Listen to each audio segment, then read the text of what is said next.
¿qué tal? Buenas noches, bienvenidos a Conclusiones. Soy José Manuel Rodríguez, soy por mi compañero Fernando del Rincón. El coronavirus se dispara en Sudamérica durante la jornada de hoy. Novedades no muy alentadoras. Por una parte, cifras récord de muerte en Brasil.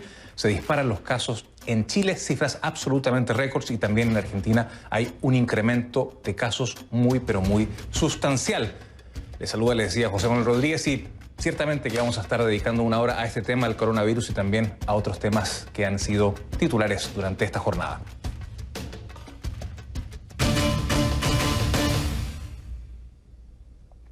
Les pido que a partir de este momento me acompañen utilizando la etiqueta numeral ConcluCovid Brasil, numeral ConcluCovid Brasil. Recuerden que recibo todos sus comentarios en mi cuenta en Twitter, que es @JoséManuelCNN, @JoséManuelCNN, y también pueden escribirle al titular de este programa, Fernando del Rincón, en su cuenta de Twitter, que es @SoyFDelRincón, @SoyFDelRincón.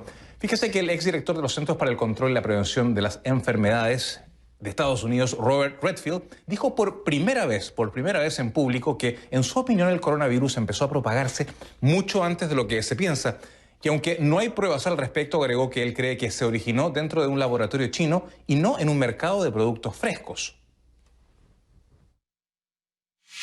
Si tuviera que adivinar, este virus empezó a transmitirse alrededor de septiembre u octubre en Wuhan. Septiembre, octubre. Ese es mi punto de vista. Mi opinión, ahora que tengo permiso de dar opiniones. Como sabes, soy de los que cree que lo más seguro es que la ideología de este patógeno en Wuhan venía de un laboratorio. Se escapó. Otras personas no creen eso.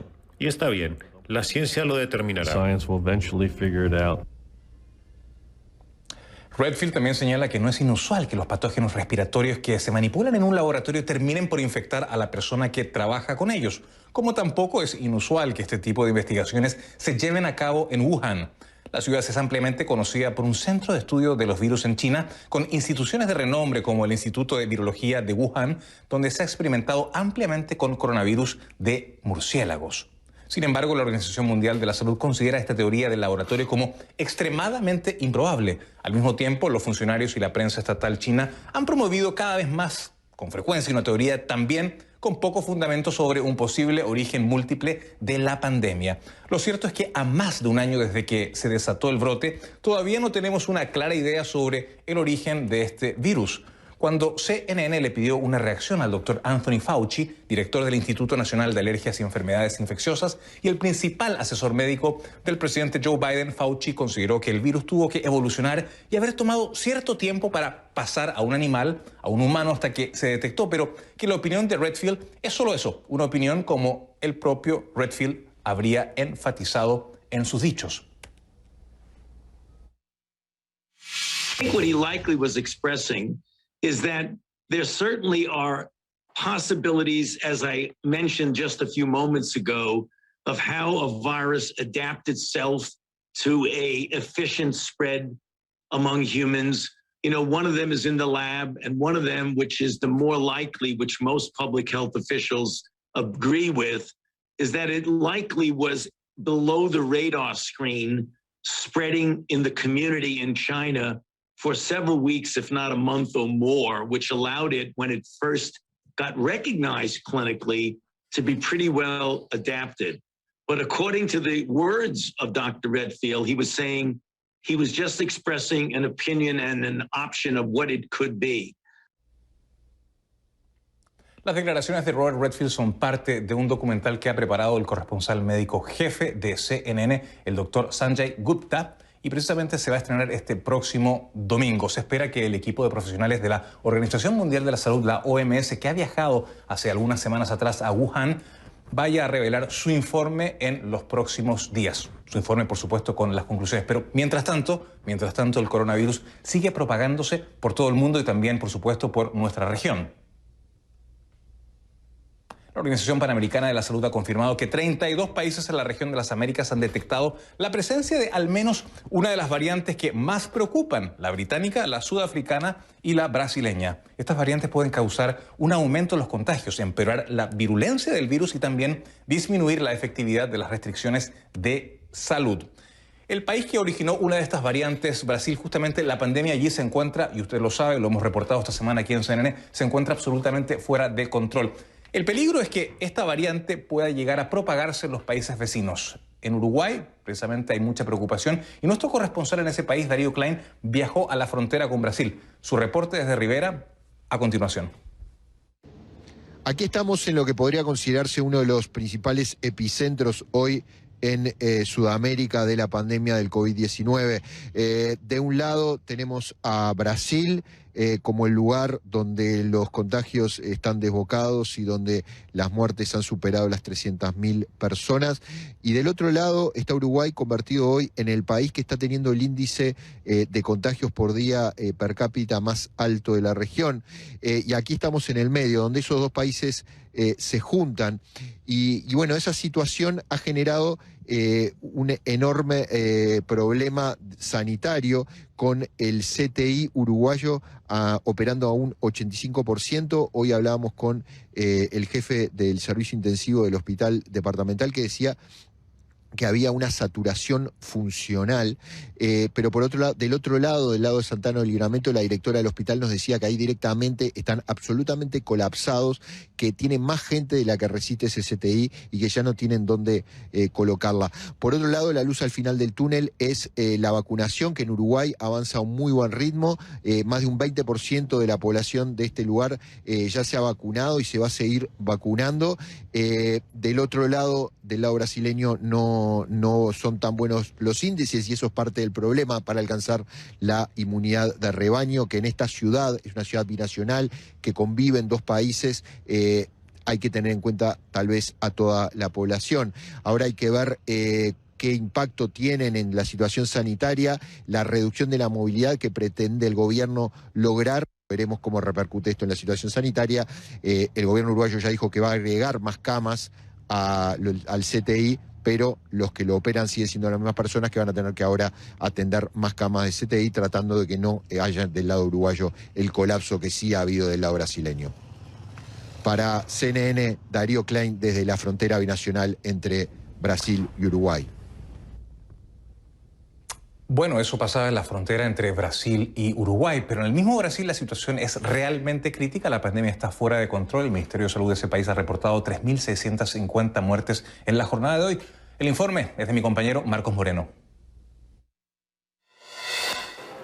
Nuevamente una jornada de récord de muertes por coronavirus en Brasil. Son 3.650 personas que han dejado la vida en las últimas 24 horas por causa del COVID-19. Además, la situación hospitalaria a nivel general en todo el país es muy preocupante. Según el Consejo Nacional de Secretarios de Salud, son 6.300 las personas que están a la espera de una cama de cuidados intensivos. Pero el problema es que además en esas camas está faltando en diversos puntos del país oxígeno y medicamentos. El kit intubación, que se llama, que es una mezcla entre sedantes, anestésicos y relajantes musculares que se necesitan para que esa persona pueda entrar en la cama de cuidados intensivos. Además, desde la Fundación Osvaldo Cruz alertan que la franja de población que está sufriendo coronavirus ha bajado considerablemente. Si hablamos de las personas entre 30 y 39 años, un 565% de elevación en cuanto a casos de la enfermedad. La franja de los 40 años es un 626% más elevada y la de 50 años 525%. Este es el panorama donde además está presente en varios puntos del país la nueva cepa amazónica o brasileña. Según un estudio que ha presentado hoy el gobierno de São Paulo, el 64% de los infectados con coronavirus lo era con esta cepa brasileña, que es más contagiosa y susceptible de reinfección. Para CNN, Marcos Moreno, Río de Janeiro.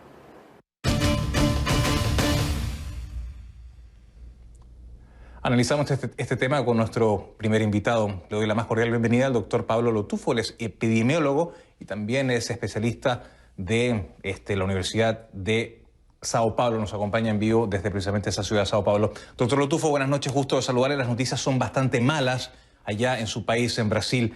Los números de contagios aterradores, lo decíamos al comienzo de este informativo, pero la pregunta es, ¿en qué etapa de la curva precisamente se encuentra Brasil? ¿Es posible presagiar, es posible hoy día mirar eso? ¿Estamos al inicio, en la parte del medio?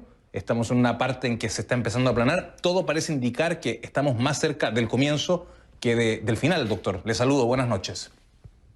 Buenas noches.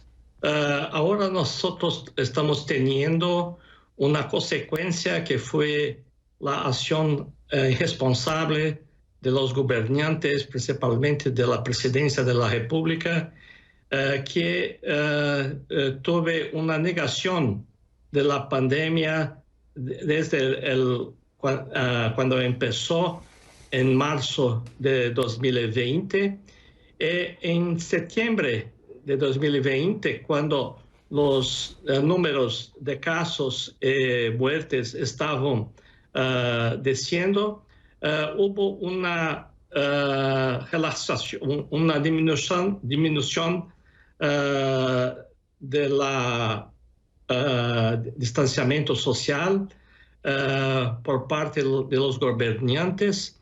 Desde esta época tenemos un aumento de los casos y, consecuentemente, tuvimos el aparecimiento de mutaciones como estas que venían de Manaus, en Amazonas. Pero esto no es la mutación no es lo más importante. Lo más importante fue el distanciamiento social que no fue practicado desde septiembre, octubre en prácticamente todo el país. Doctor, parece que estamos frente a la tormenta perfecta. Por una parte, usted explica recién en su alocución que se habrían relajado las conductas de la población, se relajó, digamos, la población y bueno, nada, eso tiene consecuencias. Por otra parte, digamos, usted habla de la inacción del gobierno, que el gobierno no se tomó en serio esto del primer momento, se politizó, tal cual como ocurrió acá en los Estados Unidos, pero también hoy día hay una falta de insumos. No hay un plan de vacunas demasiado establecido, salvo las últimas que ha anunciado el presidente Bolsonaro en los últimos días. Sí. Y desgraciadamente esta falta de insumos también está afectando, digamos, a todos los centros asistenciales en Brasil. ¿Estamos frente a la tormenta perfecta en este momento? Sí, pero yo no creo que hubo una inacción del gobierno federal.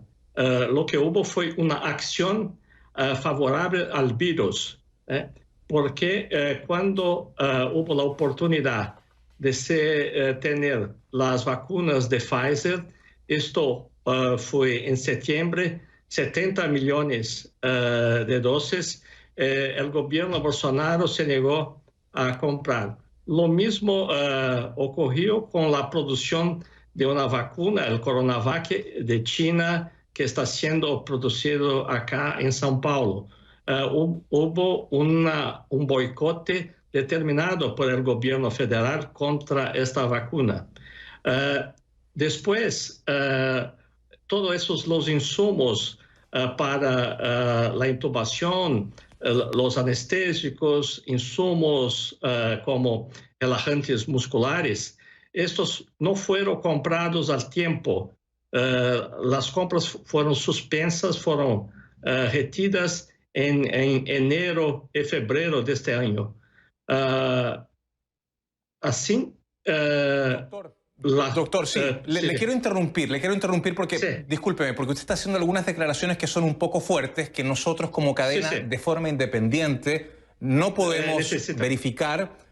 Nosotros entendemos la buena fe de sus palabras, de sus declaraciones, pero nos pone en una situación un poquito complicada. Quisiera seguir con la entrevista y de alguna manera, frente a esta situación difícil, más allá de las denuncias que me parece que se pueden verificar y que habrá otras instancias para hacerlo, quisiera preguntarle cuál es el escenario más peligroso que podría darse, un escenario posible, frente a esta data, frente a esta información que es tan mala en términos de contagios, de muertes, de faltas de insumos, de esta verdadera crisis que se está viviendo en la pandemia. Solamente para esta cuestión de insumos, de los medicamentos, hay una información muy bien descrita en la prensa brasileña. Usted puede confirmarla después. Las informaciones de Pfizer y de Coronavac también fueron mucho descritas en todo la prensa brasileña e internacional. Ahora, la situación es que los casos están aumentando, las muertes también, pero las acciones de distanciamiento social teniendo un cierto éxito con el aumento del número de personas que están en sus habitaciones, con menos dislocaciones en las ciudades. Yo creo que en los próximos 30, 40 días ya tenemos mejores números, muy semejantes a lo que estábamos teniendo al final de octubre, el inicio de noviembre.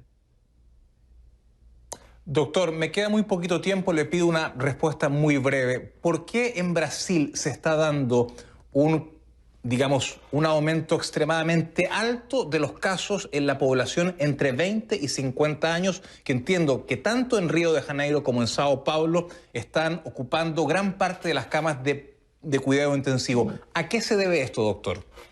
En el primer momento, este aumento fue proporcional para todas las edades. Ahora tenemos más en los jóvenes por una razón que ellos no mantuvieron durante el verano, durante todo el periodo del Año Nuevo, Navidad, el distanciamiento social. Tuvimos todas las playas una cantidad muy grande de personas con fiestas y otras acciones de contagio. En el estado de Rio Grande del Sur, próximo a Uruguay, fue muy impresionante la cantidad de personas jóvenes haciendo fiestas en las playas en el enero, todo el enero que fue las vacaciones de verano acá en Brasil. Doctor Pablo Lotufo, epidemiólogo y también profesor de medicina de la Universidad de Sao Paulo, gracias por estar esta noche en Conclusiones. Hasta pronto. Nosotros marcamos la primera pausa.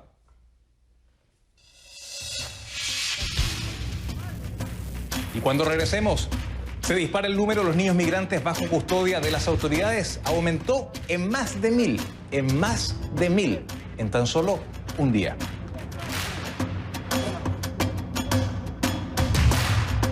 En La Paz Grupo Hospitalario, nuestro talento.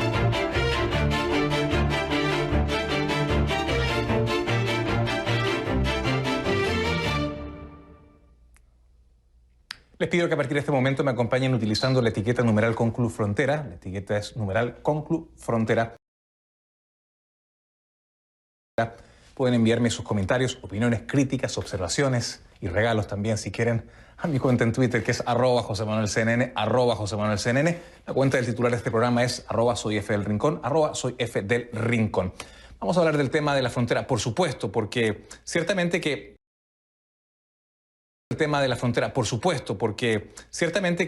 hay un problema enorme en la frontera sur con los Estados Unidos. La patrulla fronteriza de los Estados Unidos considera que el aumento del flujo de inmigrantes es realmente impresionante. Y continúa. Durante los últimos meses, en promedio, en los últimos tiempos, las autoridades han encontrado en promedio a 5.000 migrantes al día en la frontera, entre ellos muchos menores no acompañados.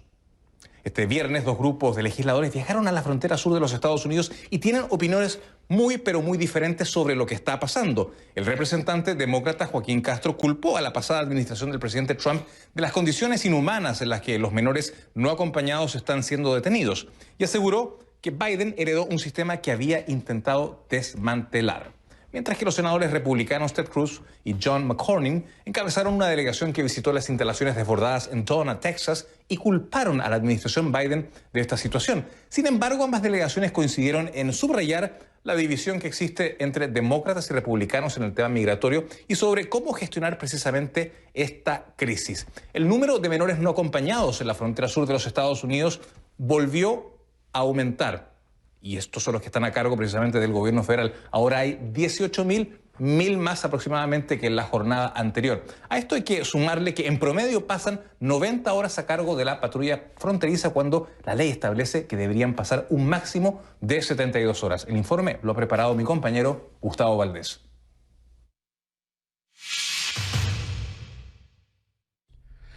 José Manuel, lo que vimos hoy fueron los dos lados de la moneda. Los demócratas vinieron a el centro de detención en Carrizo Springs, en el que tuvimos acceso a través de una cámara a los medios de comunicación, donde están los jóvenes detenidos con camas, con alimento, con distracciones, tienen educación.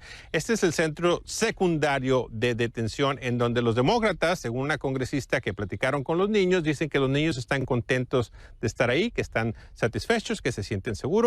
Esta es la versión optimista de lo que está sucediendo por parte de los demócratas, y esto fue lo que dijo el congresista por Texas, Joaquín Castro.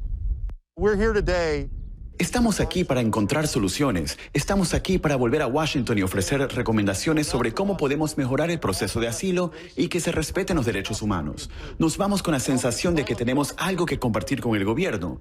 Otros miembros del gobierno también vinieron hace unas semanas. Otras delegaciones, tanto republicanas como demócratas, también han venido. Pero nosotros nos concentraremos en buscar una solución a este tema. Por su parte, los republicanos se enfocaron en la frontera en sí.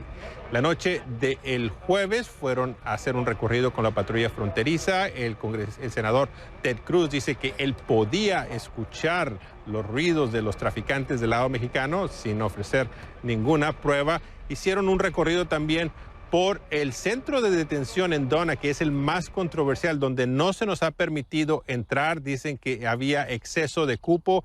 Estas imágenes que hemos estado viendo, incluso fueron a otro centro que no sabíamos nosotros que se había creado abajo de un puente internacional, o al menos eso es lo que parece indicar una de las fotos que ellos presentaron. Sería un campamento al aire libre donde también tenían algunos jóvenes. Después se subieron en lanchas del Departamento de Protección de Seguridad del Estado de Texas, fueron por un segmento del Río Grande. Dicen que vieron a un inmigrante muerto, ahogado del lado mexicano. Resaltaron la crueldad de las políticas de Joe Biden, que dice que al deshacerse de las políticas de Donald Trump están invitando a más personas, y dicen que Estados Unidos es ahora cómplice de el tráfico de inmigrantes. Esto fue lo que me dijo el senador por el estado de Utah, Mike Lee.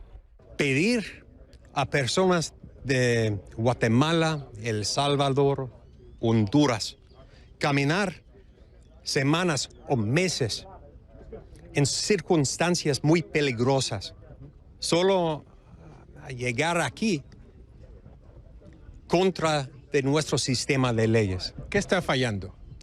Lo que está fallando es que no estamos siguiendo los acuerdos con los países de Guatemala, Honduras, de El Salvador y México, que nos estaban ayudando en garantizar el sistema de leyes. Ahora hay que decirlo, que ninguno de los dos lados ni están equivocados ni están correctos. Simplemente están dando su punto de vista. Los demócratas dando el lado optimista. Sí es cierto que en esos lugares se tiene un poco más de libertad para los jóvenes.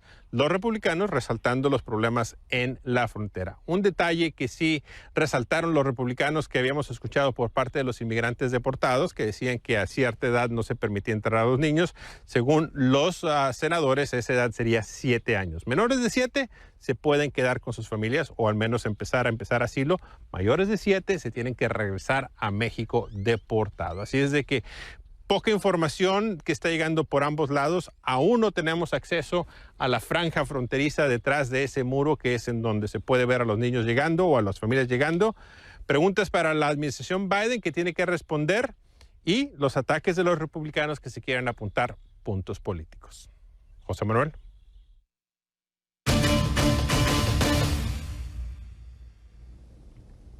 Destaco la muy buena cobertura de mi compañero Gustavo Valdés esta semana en la frontera. Y también, bueno, se han dado vuelta los roles. Hoy día los demócratas bajo la lupa y los republicanos en una crítica feroz. Vamos a conversar sobre esto con nuestro próximo invitado. Saludo cordialísimamente a Alfonso Aguilar, ex jefe de la Oficina de Ciudadanía durante la administración del presidente Bush. ¿Qué tal, Alfonso? Gusto de saludarte. ¿Cómo estás? Buenas noches. Muy buenas noches. Un placer estar contigo. Siempre es un gusto conversar contigo, estimado Alfonso. ¿Pecó de ingenuo, Alfonso, la administración del presidente Biden al no de alguna forma prever esta fuerte alza en el flujo migratorio? Te lo pregunto porque era algo natural. O sea, básicamente la gente sabía las políticas, y digo la gente, el ciudadano de a pie centroamericano, mexicano, conocía las políticas migratorias del presidente Trump y sabe ciertamente que los demócratas son mucho más flexibles, más, entre comillas, liberales al respecto. Entonces era obvio que esto podía pasar, pero parece que la administración y el equipo del presidente Biden no previó que esto ocurriría. ¿Cuál es tu lectura? Bueno, creo que tienes la razón, o sea, es ingenuidad, pero una ingenuidad que raya en la incompetencia, porque se ha creado una crisis humanitaria que no veíamos en 20 años. Si los números continúan como ahora, al final de año tendremos el número de llegadas a la frontera más alto en 20 años, y esto lo dijo el propio secretario de Seguridad Interna testificando al Congreso hace una semana. Entonces, yo creo que ingenuo, algo de incompetencia, pero también falta de transparencia, porque al día de hoy, como el mismo reportaje demuestra, no están dispuestos a llamarlo una crisis cuando todos los números demuestran que es una crisis, y por otra parte no le están dando acceso a la prensa, a los centros de procesamiento y de detención, que están totalmente hacinados, porque era evidente que durante la campaña él estuvo diciendo que la gente, que iban a recibir a la gente, que podían recibir más personas, e inmediatamente después, al llegar a la Casa Blanca, elimina ciertas medidas importantes de seguridad fronteriza. Inmediatamente dijo que iba a construir más verjas a lo largo de la frontera, dijo que eliminó el programa de permanecer en México, este programa que requería que las personas que pidieran asilo en la frontera esperaran en el lado de México en lo que se adjudicaba su caso, y además dijo que iba a suspender las deportaciones por 100 días. Todo eso envió un mensaje, y ciertamente hay aumentos, como tú bien sabes, en la llegada de migrantes a la frontera sur de Estados Unidos. Tuvimos una crisis durante la administración Trump en el 2019, pero ciertamente no habíamos visto esta magnitud, estos números, y también que este aumento sucedió drásticamente, inmediatamente después que él llegara a la Casa Blanca. De enero a febrero, el aumento en la llegada de migrantes a la frontera ha sido de 28%. O sea que es algo que indudablemente se debe a sus políticas, y él no ha querido aceptarlo, ha culpado a Trump, ha culpado... Claro, pero también, para ser justo, sí, Alfonso, el diagnóstico que haces parece acertado en muchos puntos, pero también me parece que hay que agregar una variante adicional que escapa a Biden. Tú puedes criticarla, digamos, que el gobierno no previó, que no tuvo un plan, o a lo mejor la eficacia o no, como has dicho, la incompetencia a tu juicio. Pero también, claro, vivimos una pandemia, y una pandemia que trajo una crisis económica severa que a países más empobrecidos, con menor democracia o con menor calidad institucional, para decirlo de forma mucho más elegante, y también de que países que, digamos, no tienen, digamos, una situación económica de las mejores en América Latina, les está pegando muy duro. Y los inmigrantes, desgraciadamente, tienen que salir, y han salido. Entonces me parece que eso también le da un contexto adicional a lo que está pasando. Porque cuando dice, sí, por supuesto, esto no ha pasado hace 20 años, pero hay un agravante que es una pandemia histórica. No es una justificación, es, digamos, un contexto a la explicación que tú recientemente has dado, que es muy completa. No, estoy de acuerdo, y por eso decía que debido a las faltas de oportunidades económicas, la violencia, particularmente en los países del Triángulo Norte, Guatemala, Honduras y El Salvador, hemos visto en los pasados 10 años estas oleadas, estos movimientos masivos de personas que fluctúan, ¿verdad? Unos años más altos, unos años más bajos, siempre en esta época del año. Pero lo interesante aquí es el número de personas tan alto, que puede llegar a ser el más alto en 20 años, y también el aumento drástico. Enseguida que él llega a la Casa Blanca, es que ese aumento tan precipitado. Lo que es evidente, y basta, como la prensa está demostrando, entrevistando a estas personas en la frontera, que cuando se les pregunta, dicen, llegamos aquí porque pensamos que el presidente Biden nos iba a recibir. Es su mensaje. Por eso el presidente de México, López Obrador, dijo correctamente que ellos ven a Biden como presidente de los migrantes. Y lo que pasa es que ha creado una situación inhumana. El presidente Biden dice que quiere crear un sistema moral y humano, pero lo que ha creado es una crisis humanitaria. Tú bien sabes que este viaje al sur de la frontera es sumamente peligroso.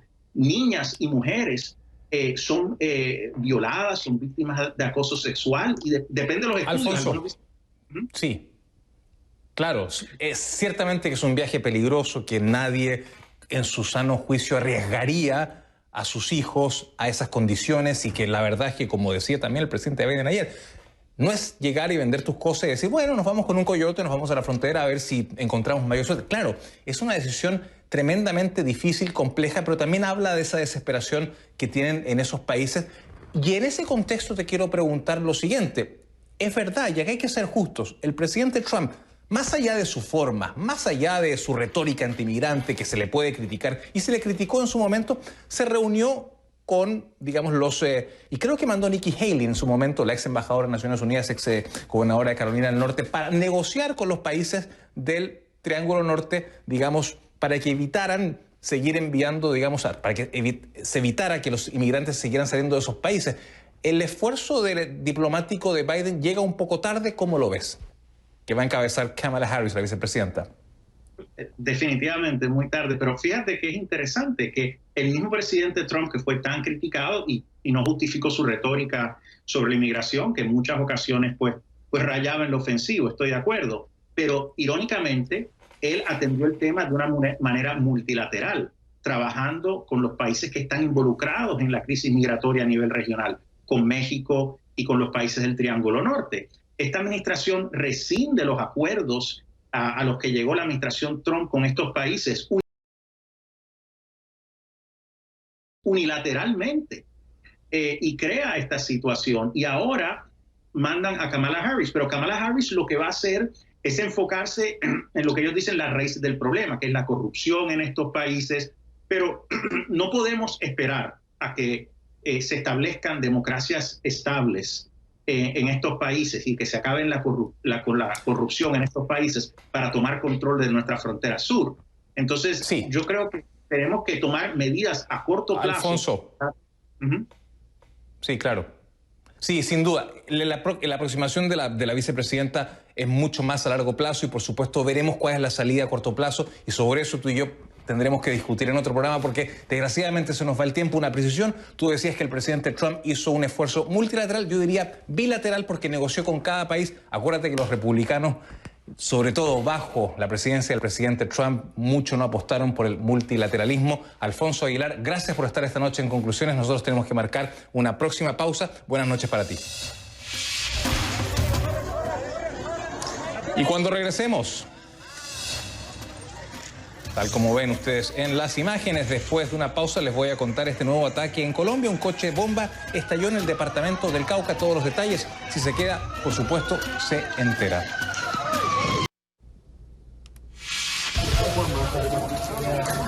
De acuerdo con el Servicio Meteorológico Nacional de Estados Unidos, entre el viernes por la noche y este viernes por la mañana se formaron 23 tornados en el sureste de Estados Unidos. 1 en Mississippi, 17 en Alabama y 5 en Georgia. Los tornados mataron al menos 5 personas en Alabama y 1 en Georgia, además de reducir a escombros numerosas estructuras. Edith Torres y también su esposa, que visitaban a sus hijos en Newton, Georgia, cuando fueron sorprendidos precisamente con un tornado este viernes. Torres, que es de origen puertorriqueño, hay que decirlo, dice que todo ocurrió pero muy rápido y que su familia logró sobrevivir. ¿Sabe por qué? Porque se pudieron refugiar en el sótano. 23 tornados impactaron el sureste de Estados Unidos en las últimas horas, uno de ellos aquí en Newnan, Georgia, ciudad localizada a 85 kilómetros al sur de Atlanta. Hemos visto durante todo el día las operaciones de remoción de escombros. Ya a esta vivienda, por ejemplo, le están instalando un plástico azul para protegerla si continúan las lluvias aquí en la zona. Hablábamos más temprano con familias hispanas que fueron impactadas por este tornado. Una de ellas de origen puertorriqueño que nos dice que todo ocurrió muy rápido. Estábamos durmiendo arriba todo el mundo y entonces cuando me tocó la yerna, que teníamos 5 minutos para llegar al basement porque los tornados venían, estaban las sirenas orando y los pejitos, todo el mundo llorando y asustado un poco, pero estamos aquí vivos, gracias a Dios. Y el carro que rentamos en Florida está destruido y estamos aquí. Y todo el mundo tenía sus sustitos, pero por lo demás estábamos bien, gracias a Dios. Hoy cuando abrimos la puerta de atrás y la de frente no se veía nada porque eso era tantos palos que caído. Y entonces caminamos un poco y estaba destruido y así. Estamos viviendo ya en la Florida casi 32 años y medio y hemos pasado por unos cuantos huracanes, pero esto fue más serio, más intenso y bien rápido. 5 minutos, 10 minutos que tenía casi no era suficiente, pero bien rápido. Estamos entrando al cuarto de la suegra de mi hijo y esto fue lo que encontramos después que subimos de sótano. 2. Una rama. Pero no había nadie, afortunadamente. No, todo el mundo estaba abajo. Cuadrillas trabajan aquí en la zona tratando de restablecer el suministro eléctrico tras esta serie de tornados que han impactado el sureste de Estados Unidos. En Alabama, Georgia y Mississippi es donde se registran la mayor cantidad de daños. Las familias esperan ahora tratar de recuperar lo poco que se salvó de sus hogares y entrar un poco en el proceso de reconstrucción de la mano de las aseguradoras. Michael Roa, CNN, Newnan, Georgia.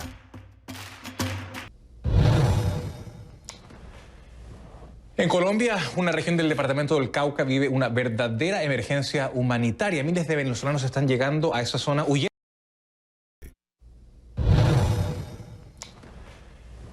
En Colombia, una región del departamento del Cauca vive una verdadera emergencia humanitaria. Miles de venezolanos están llegando a esa zona huyendo precisamente de estos enfrentamientos que se registran entre militares de su país y las supuestas disidencias de las FARC. El informe lo tiene nuestro compañero Fernando Ramos.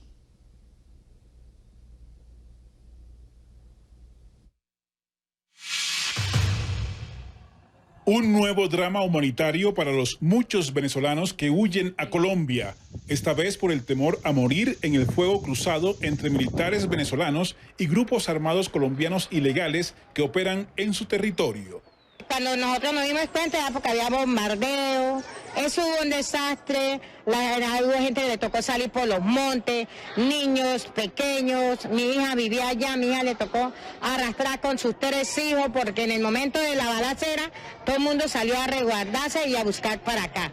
Los operativos militares venezolanos contra supuestos grupos disidentes de las FARC que se iniciaron el 20 de marzo en la localidad de La Victoria, limítrofe con el departamento colombiano de Arauca, han provocado la salida masiva de numerosos habitantes de la región. Se trata de 3.961 personas, de las cuales 2.563 son venezolanas y hacen parte de 1.028 familias. La situación ha desbordado todas las previsiones del municipio, que no cuenta con recursos para responder a la emergencia. Nuestras capacidades de atención, de respuesta para la atención han sido colapsadas, nuestro sistema de salud también ha sido colapsado, así que estamos haciendo un llamado urgente a los entes internacionales y nacionales para que nos apoyen con carpas, que nos apoyen con colchonetas, con alimentos, que nos apoyen con medicamentos, con kit de aseo para poder brindarles el apoyo y la ayuda y el acompañamiento a estas familias que están sufriendo mucho en este momento. El gobierno, a través del ministro de Defensa, Diego Molano, sostiene que los militares combaten sin cesar a los grupos armados ilegales como el ELN y las disidencias de las FARC que operan en la zona. Ante la gravedad de la situación y el riesgo que enfrenta la población civil, el Ministerio de Defensa ordenó el despliegue de más tropas a la zona. Lo que está claro es que he dado instrucciones, particularmente a la 8ª división, de modo que se tenga presencia de tropas allí. Había 700 hombres, hoy hay 1.200 adicionales, con el fin de garantizar la tranquilidad y la protección a los araucanos y apoyar la operación humanitaria que se sigue prestando o que se sigue dando en Arauca. La Defensoría del Pueblo de Colombia y otros organismos humanitarios coordinan el envío de más ayuda para los desplazados venezolanos que continúan llegando a territorio colombiano cruzando el río Arauca. Para CNN, Fernando Ramos, Bogotá.